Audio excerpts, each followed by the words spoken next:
Alors, c'est bon, vous me voyez là ou pas? Super. Super, vous m'entendez aussi bien? Nickel. Ok, super. Bon, eh ben, merci. Bonjour à toutes et à tous. Merci de m'avoir conviée. Alors, j'ai apprécié l'appel de Mathieu mardi soir. Euh, il a su trouver les bons mots et comme il m'est impossible de dire non à quelqu'un de bien, et ben voilà, il a plombé ma journée d'hier. Les collègues lyonnais sont un peu dans la panade et on accueille beaucoup de patients de transférés aujourd'hui. Donc, effectivement, Gilles Bagou était coincé. Quel sera le SAMU de demain? Tout ça avait été travaillé avant la crise dans le pacte de refondation des urgences pour faire évoluer notre système de santé dans l'option de l'amélioration, avec notamment Pierre Carly et Thomas Mesnier sur le rapport sur les urgences. Je ne sais pas si Thomas Mesnier est là aujourd'hui, mais il réagira peut-être à ça. Ça avait été travaillé dans le pacte de refondation des urgences. Ça a également été travaillé dans un rapport qui est un peu moins diffusé, mais que je vous invite vraiment à regarder sur les numéros d'urgence, qui est un rapport interministériel, qui est un rapport Marcus 3, sur les stratégies de numéros d'urgence et ce qu'il y a derrière les numéros d'urgence. Alors, dans ces stratégies, il y a deux scénarios qui sont proposés. Celui qui est proposé par la santé, qui est un numéro urgence santé, actuellement le 15, qui pourrait évoluer vers le 113, à côté d'un numéro urgence secours sécurité, le tout étant interconnecté, mais incitant la population à appeler un seul numéro unique santé dès qu'ils ont un problème de santé, alors que nos partenaires proposent plutôt un numéro d'urgence unique pour tout ce qui est santé, sécurité, que j'ai mis en plus petit parce que ce n'est pas celui-là qui vont permettre de faire évoluer les SAMU. Alors, ce n'est pas tant le numéro qui compte, mais surtout ce que l'on y met derrière. Et ce qu'on y met derrière, c'est une vraie plateforme d'appel et de réponse à l'urgence sanitaire, qu'elle soit médicale ou médico-sociale, impliquant complètement tous les acteurs qui peuvent participer aux soins non programmés et aux soins urgents dans sa composante santé et sa composante médico-sociale. Alors, ce qu'il faut savoir, c'est dans tout le travail qui a été fait par la mission Carly Mesnier et par la mission Mercus, c'est de recueillir l'avis d'un grand panel de personnalités. Super. Voilà. Oui, vous m'entendez? C'est bon? Et notamment les paroles d'usagers, l'avis de France Asso Santé, qui est une association assez représentative des patients et qui va dans le même sens que nous, c'est-à-dire sur un numéro unique santé. Alors, tout ce qui avait été donc travaillé en amont de la crise, la crise sanitaire Covid nous a obligés à nous réinventer très vite, puisque, donc là, c'est l'exemple de ce qui s'est passé en Île-de-France, hein, sur une augmentation brutale et prolongée du nombre d'appels et pratiquement une multiplication par 4 du nombre de dossiers de régulation médicale à traiter pendant plusieurs semaines. Et donc, il a bien fallu se réinventer pour réussir à faire face à cette augmentation brutale d'activité et au nombre de patients graves et pas graves qui appelaient le SAMU Centre 15 et qui avaient besoin d'une réponse sanitaire adaptée. Et habituellement, en France, on parle toujours de ce qui ne marche pas, mais pas trop de ce qui marche. Et quand on se compare à ce qui s'est passé dans les autres pays, notamment européens, finalement, que ce soit en Italie, que ce soit en Espagne, ça a été une surcharge très importante des structures d'urgence, avec aussi des jeunes et des difficultés de prise en charge de patients, des gens qui dormaient dans les couloirs. Et finalement, en France, grâce à la régulation médicale, on a réussi d'une part à prendre en charge les patients, mais aussi à éviter cette surcharge des couloirs des structures d'urgence et les contaminations qui des soignants qui allaient avec, grâce à une organisation basée sur justement ce préhospitalier qui fait notre force, mais qui mérite d'évoluer. Alors, ça, c'est des collègues anglo-saxons qui m'ont donné ces images, c'est un petit peu ce que l'on observe lors du 112 unique ou du 911, où finalement, l'absence de médicalisation de l'appel fait que une gêne respiratoire, si elle est qu'elle soit une crise d'angoisse ou qu'elle soit une détresse respiratoire liée au Covid, aboutit à un envoi de moyens et une arrivée aux urgences avec ces files d'ambulance qui n'arrivent plus à rentrer dans l'enceinte des hôpitaux. Alors, notre ministère a bien compris l'importance de la régulation du centre 15 et a demandé début septembre de renforcer les SAMU centre 15 pour justement pouvoir aborder cette deuxième vague avec un peu plus de sérénité pour mieux utiliser finalement le système de soins. Alors, vous connaissez tous le fonctionnement d'un SAMU centre 15. Qu'est-ce que l'on a fait pour améliorer le système et pour évoluer vers le SAMU de demain? D'une part, une meilleure coopération entre la médecine générale et la médecine d'urgence, une mobilisation sans précédent des médecins généralistes en régulation médicale qui se sont fortement mobilisés, qui ont joué pleinement leur rôle pour le soin non programmé, tel qu'on l'avait travaillé dans la mission du pacte de refondation des urgences et du SAS, pour justement prendre en charge le soin non programmé. Qu'est-ce qu'on a fait d'autre pour gérer cet afflux d'appels qui a été très important et brutal, et pour ne pas pénaliser les appels d'urgence, un serveur vocal interactif qui permettait de mettre dans une salle d'attente différente les appels Covid non graves, ce qui fait qu'il y avait du renforcement en médecine générale, des étudiants, des externes, des internes, des élèves infirmiers, des élèves armes dans la salle Covid non grave, déterminée donc par les patients. Vous vous souvenez, il y avait quand même toute une phase où les gens appelaient non pas pour des symptômes, mais également pour des renseignements. Et ça permettait de prioriser les armes et les médecins régulateurs urgentistes sur les appels les plus urgents. Et puis surtout, dans la stratégie de réponse aux différents types d'appels, a été renforcée la coopération avec la médecine de ville, notamment sur le conseil médical au centre 15, mais également sur l'ouverture de centres Covid qui un peu préfigurent les CPTS, mais également le développement de la téléconsulte avec soit les médecins traitants qui se sont mis à la téléconsulte, soit aussi un partenariat entre le SAMU et une société de téléconsulte où on envoyait des SMS aux patients qui pouvaient se télécharger le lien et avoir en fait une téléconsulte dans l'attente toujours d'une consultation chez leur médecin traitant. Donc, la médecine de ville s'est mobilisée pour pouvoir mettre en place toutes ces réponses. Tant que les médecins généralistes n'avaient pas suffisamment d'équipements de protection individuelle, ils pouvaient difficilement ouvrir leur cabinet. Par contre, ils ont fait de la téléconsulte et dès qu'ils ont pu être équipés, ont monté ces centres Covid qui ont été une ressource vraiment importante pour gérer ces patients qui ne relevaient pas du plateau technique de l'hôpital et qui, du coup, n'ont pas surchargé les services d'urgence comme ça a été le cas dans d'autres pays. Donc ça, c'était pour le côté médecine générale. Pour le côté médecine d'urgence avec signe de gravité, ça n'a pas tellement changé par rapport à nos pratiques habituelles. C'est les UMH du SAMU qui allaient directement en réanimation. La difficulté, c'était plutôt la disponibilité des lits de réanimation avec la saturation de nos structures. Et effectivement, là, la stratégie d'orientation pour adresser le patient, non pas dans des SAUV qui étaient surchargés, mais plutôt sur une stratégie régionale avec une régulation régionale des lits de réanimation disponibles, avec bien sûr le doublement, voire le triplement dans certains départements de lits de réanimation.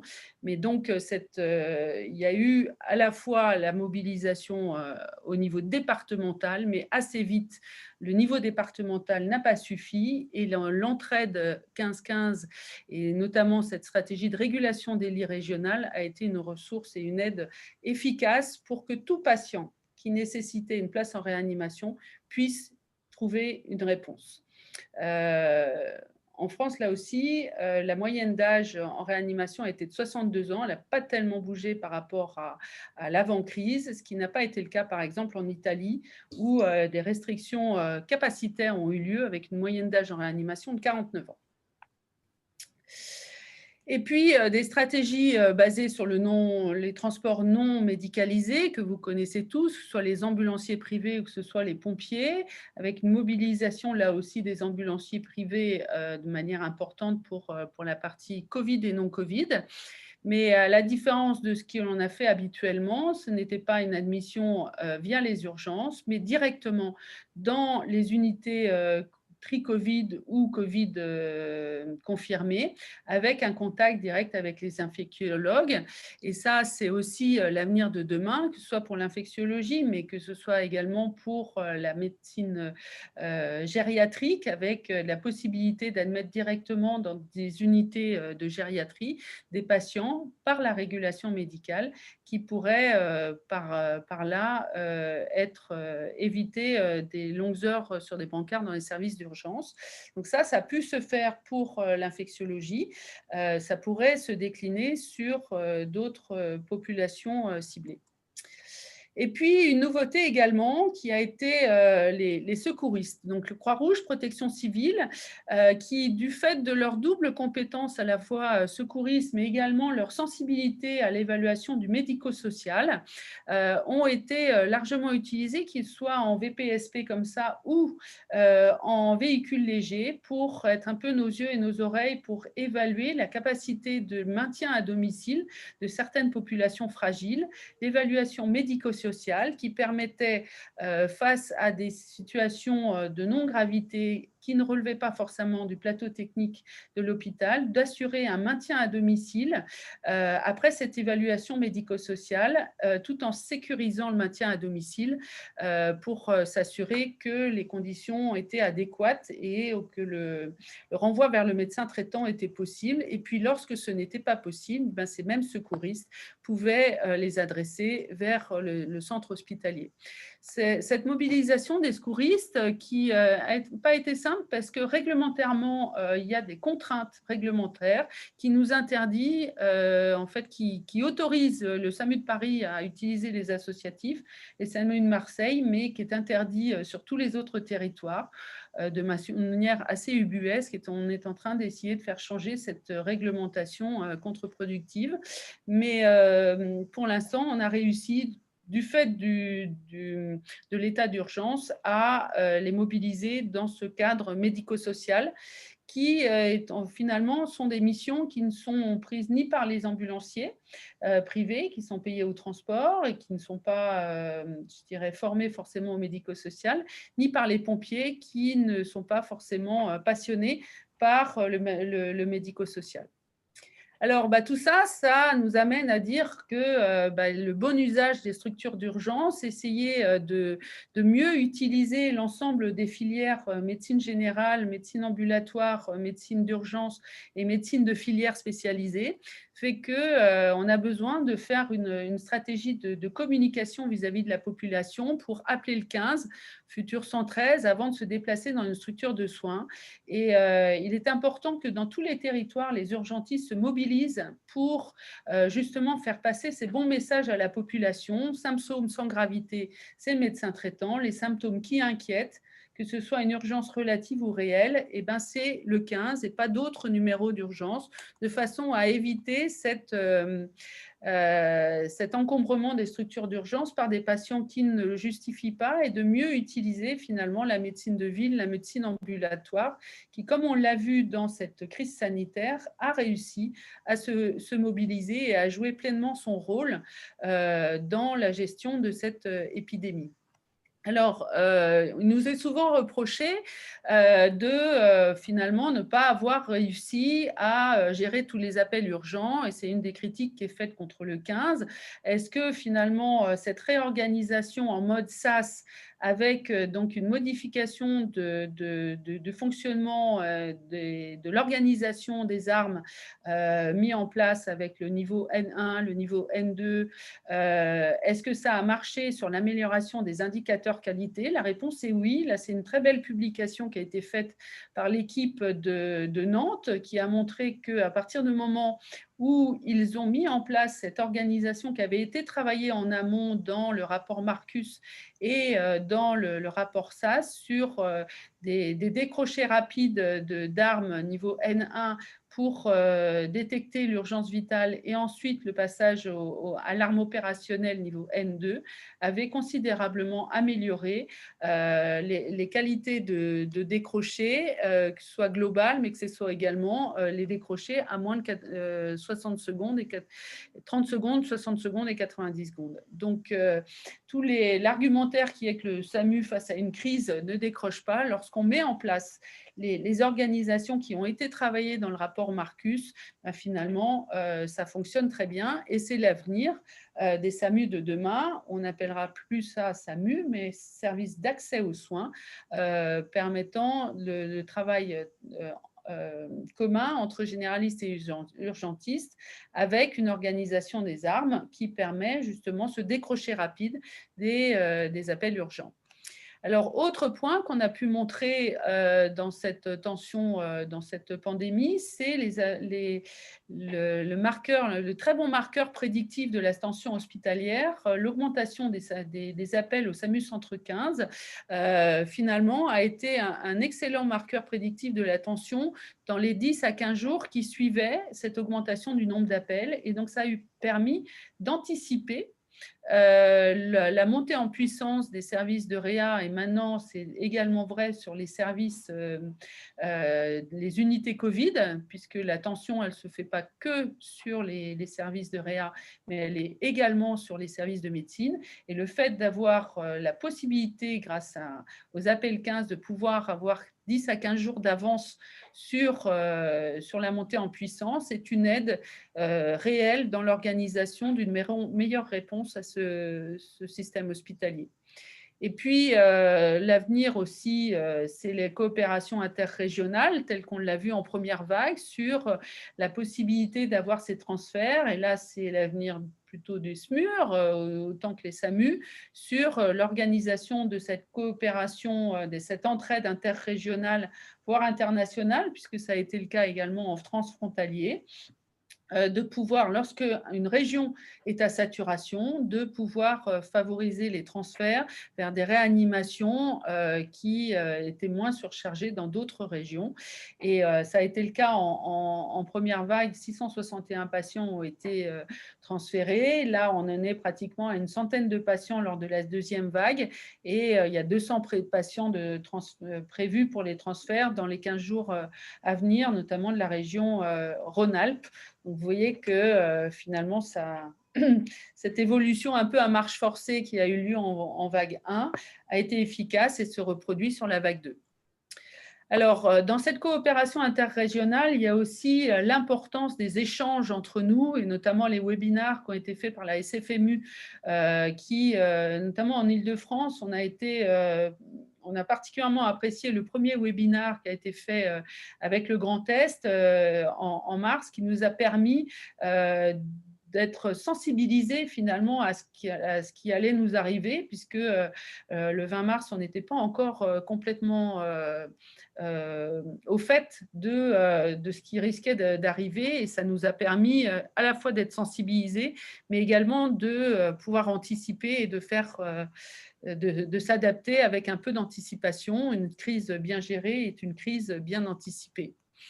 Et le rétexte que j'espère vous avez tous eu, certains d'entre vous ont participé à l'écriture sur le retour d'expérience de cette crise Covid, qui permet d'échanger et d'apprendre finalement de nos imperfections et de ce qui a marché, pouvoir conforter ce qui a marché et donc pouvoir s'améliorer sur les vagues successives.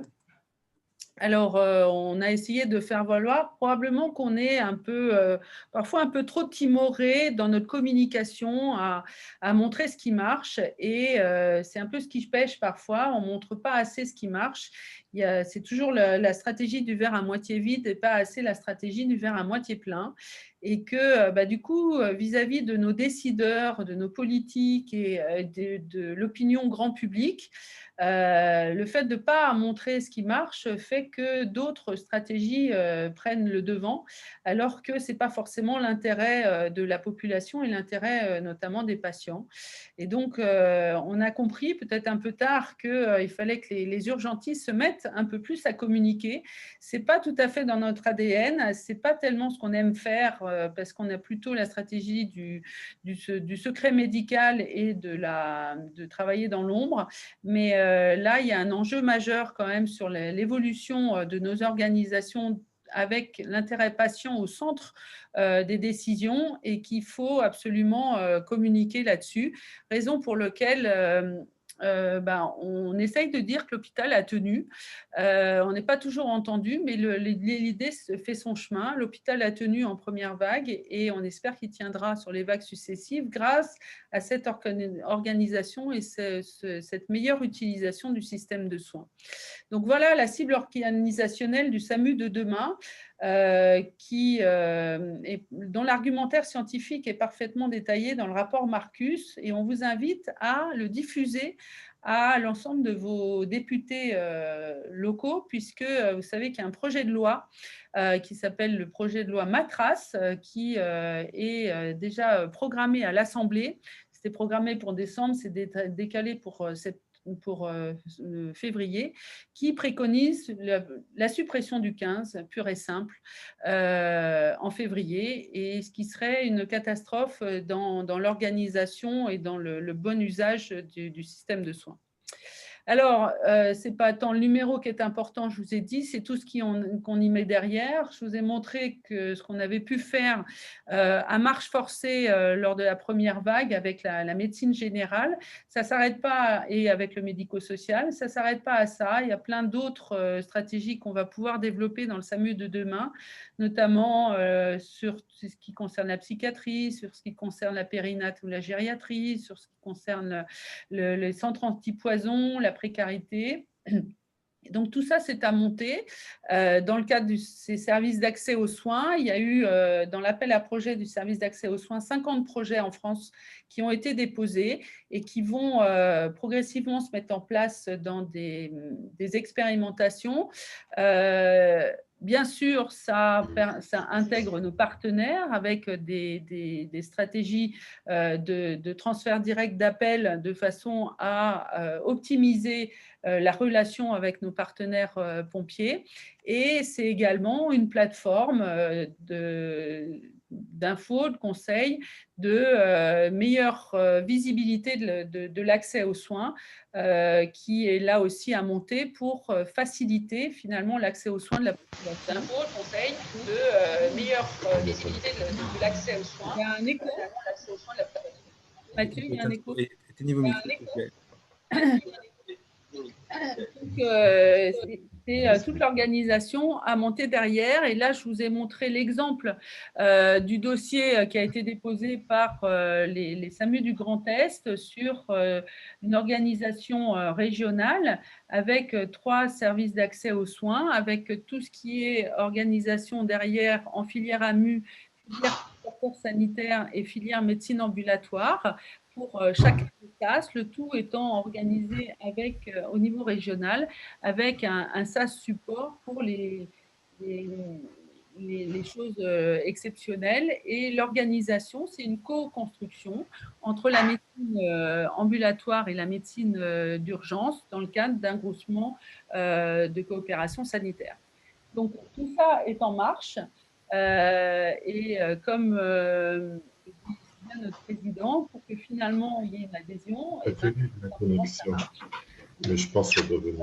Donc, la santé numéro unique et surtout, faut maintenant se mettre à parler à nos élus, puisque ce sont eux qui proposent et qui votent les lois, pour les convaincre du bien fondé de ces organisations et de la nécessité absolue de conforter ce qui marche et de réinventer ce qui peut être amélioré, ce qu'on a montré en première vague, mais également la population. Et là, on a un certain nombre de praticiens urgentistes qui se sont mis à faire des médias. Alors, je ne vous cache pas que c'est parfois un peu pesant, pas toujours facile, et on apprend beaucoup de ses erreurs. Mais au final, ça fait son chemin, et notamment pour que la population prenne vraiment le réflexe d'appeler les services de santé quand ils ont un problème de santé pour une meilleure utilisation du système de soins. Et ben, il n'y a pas d'autre solution que de communiquer, et de communiquer bien par tous les médias, qu'ils soient médias écrits ou que ce soit médias télévisés. Et puis, quand on a l'occasion d'en parler au président, je ne me suis pas gênée, et forcément, c'est lui qui a posé la question, et donc j'ai expliqué le bien fondé. Et il y a notamment, j'ai pris l'exemple de la gêne respiratoire du patient stressé par le Covid versus la vraie détresse respiratoire, où lorsque gêne respiratoire dans un système qui n'est pas médicalisé, ça entraîne d'emblée dans l'algorithme un engagement de moyens et un patient des urgences, avec un nombre important de patients stressés dans les urgences qui n'avaient pas lieu d'y être, alors que lorsqu'il y a un SAS organisé, médecine générale, médecine de ville, et une médicalisation de la régulation, on laisse les gènes respiratoires des patients angoissés à la maison, à la médecine de ville, et un président de la République qui semblait acquis au principe du service d'accès aux soins. Voilà, je vous remercie de votre attention. J'espère que je n'ai pas dépassé mon temps. Je suis à votre disposition pour les questions. Je reviendrai tout en fin de matinée, parce que le programme du matin est un peu chargé, si jamais il y a débat sur tout ça. Merci Mathieu de ta sollicitation. Merci, merci Agnès, donc Olivier Mimos qui va assurer la modération. Donc bonjour à tous, et donc merci d'avoir effectivement fait cette synthèse, et en particulier positionné le rôle important du futur SAS, et le fait qu'aujourd'hui on a effectivement tout intérêt à se rapprocher de nos collègues généralistes avec qui on fait un métier qui est proche, même si on ne gère pas les mêmes malades, on est tous des médecins, plutôt que de vouloir effectivement travailler avec d'autres partenaires qui n'ont pas du tout les mêmes préoccupations que nous. Donc, si vous avez des questions, peut-être le plus simple, c'est de les écrire par chat, et je les donnerai, ou bien alors vous demanderez la même. Et je pense que quand on est plusieurs, ça risque d'être un peu plus compliqué. Donc, j'ai déjà 3 questions pour toi. La première, c'est un peu le risque d'une sursollicitation, par exemple, par les compagnies aériennes qui adressent au 15 les patients qui ont des symptômes évocateurs, mais un nez qui coule, par exemple, alors qu'effectivement, c'est peut-être simplement une virose simple, et le risque d'encombrement des lignes du 15. Donc, qu'est-ce que tu penses de cela? Est-ce que ça fait partie du rôle du futur 15? Oui, mais alors l'encombrement du 15, on l'a observé en première vague avant que le numéro vert sur les renseignements ne soit ouvert. Et c'est pour ça que c'est important d'avoir une stratégie de communication. Lorsqu'il y a des symptômes qui n'inquiètent pas, ça relève quand même du médecin traitant, et le SAS n'a pas vocation à se substituer au médecin traitant. Donc, j'entends pour les compagnies aériennes, je crois que là, c'est le rôle des conseillers médicaux des compagnies aériennes de mieux cadrer quels sont les motifs d'appel au 15 versus quels sont les motifs d'appel au service médical des compagnies aériennes qui existent notamment dans tous les aéroports. Mais quelque part, il vaut mieux que les patients appellent le 15 et soient correctement orientés dans les bonnes filières, plutôt que tout se déverse aux urgences parce qu'ils n'auraient pas eu de réponse. Et c'est vrai qu'au tout début de la crise, lorsque la médecine de ville n'était pas équipée d'équipements de protection individuelle, et donc avait fermé les cabinets, il valait finalement mieux qu'il y ait un appel au 15 avec cette organisation, avec le SVI, avec les SMS, avec le renfort des étudiants, pour qu'on les oriente dans la bonne filière et qu'on les rassure pour un maintien à domicile, plutôt que de voir débarquer, comme ça a été le cas en Chine, comme ça a été le cas en Italie, en Espagne, tout ce monde-là aux urgences. Finalement, le curseur n'est pas très facile à trouver entre urgence ressentie et urgence réelle. On s'est tous fait piéger par des gènes respiratoires qui ne semblaient pas majeurs et qui finalement l'étaient. Et puis, à l'inverse, des patients angoissés et qui finalement n'avaient aucune détresse. Ben, c'est cette médicalisation qui permet quand même de mieux orienter les patients. Donc, moi, je ne suis pas très inquiète sur la sursollicitation du 15 à partir du moment où on a mis en place les organisations ARM N1, N2 qui permet justement de prioriser l'urgence vitale et de ne pas empêcher le décrocher l'urgence vitale. C'est ce qu'a montré l'équipe de Nantes. Et vous voyez que lorsqu'on met en place les organisations avec les armes qui décrochent vite et qui détectent vite l'urgence vitale, ben finalement, les appels non urgents. Et sur le SVI, par exemple, le serveur vocal interactif, au plus fort de la crise, où on avait, nous, multiplié par 5 ou 6 le nombre d'appels, ben finalement, les appels Covid non urgents attendaient 20 minutes d'être décrochés. Ben, c'était non urgent, donc ce n'est pas très grave. Alors, il y a une question sur la psychiatrie. As-tu connaissance de SAMU qui ont déjà de la psychiatrie, comme à Lille, par exemple, je suppose? Oui, ben justement, là, le réseau Vigilance marche très bien, qui est pour la détection des menaces de tentatives de suicide ou des tentatives de suicide réelles et le suivi derrière qui fonctionne très bien. Alors, il y a Lille, je crois qu'il y a Versailles qui l'a mis en place. Il y a plusieurs SAMU en France qui sont en train de rentrer dans ce réseau Vigilance et qui est typiquement dans l'évolution que l'on souhaite des SAMU avec l'ensemble des partenaires du soin urgent et du soin non programmé. Ouais, d'ailleurs, pour info pour les collègues, ça se met en place aussi à Poitiers pour le Poitou-Charentes. La seule chose, c'est que pour l'instant, pour les problèmes de locaux et d'exigence de nos amis psychiatres en termes de bureaux, etc., ils sont pour l'instant de l'autre côté, dans les locaux de la psychiatrie, mais ça va se mettre en place pour l'ensemble de l'ex-Poitou-Charentes. Une question sur l'organisation du SAS et des niveaux SAS. On parle d'un niveau SAS 1, 2, 3. Demande une ARM, donc... Alors, je ne sais pas si c'est les niveaux SAS ou les niveaux des armes qui concernent la question. Au niveau régional, il va y avoir les SAS, je dirais, départementaux et une organisation éventuelle supradépartementale pour un certain nombre de missions, notamment en catastrophe. Et donc, je dirais que c'est un peu l'équivalent du SAMU zonal. En intra-SAS, c'est-à-dire au sein d'un SAS départemental, au niveau des armes, il y a l'arme N1 et l'arme N2, effectivement, l'arme N1, c'est celui qui décroche rapidement et qui pose 2-3 questions pour détecter l'urgence vitale et orienter directement sur un envoi rapide de moyens, versus le N2 qui va être plus l'opérationnel, le backup, qui permet une analyse un peu plus approfondie et de faire le tri entre médecine générale, médecine d'urgence. Il reste une dernière question, et puis après, Agnès, on pourra te libérer. La question porte sur une éventuelle nouvelle qualification pour les personnels travaillant dans les SAS, dans les futurs SAS. En particulier, je pense, pour les ARM. Alors, la qualification, clairement, pour l'instant, c'est le CEFARM, hein.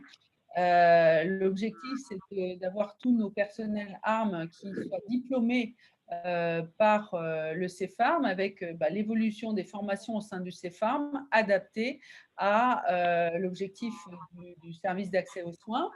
Et ensuite, il y a toute la partie un peu spécialisation sur ce que l'on ne fait pas à l'heure actuelle, pas assez bien à l'heure actuelle sur le médico-social et sur les autres partenaires, notamment psychiatrie, notamment sur toxicologie, etc.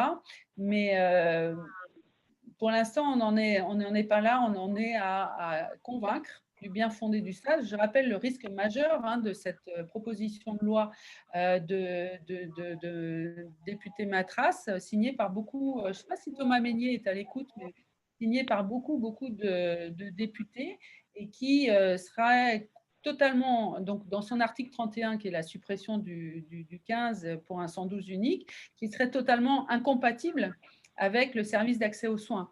Et donc là, en ce moment, on est plutôt à travailler sur ce sujet, à convaincre nos élus et nos dirigeants pour que les services d'accès aux soins se mettent bien en place et qu'on ne soit pas à une régression d'un système non médicalisé. Ok, écoute, en tout cas, merci beaucoup Agnès pour ce topo. Tu reviens bien évidemment dès que tu veux dans la matinée ou dans l'après-midi, tu seras bien évidemment la bienvenue et on va poursuivre les conférences. Donc,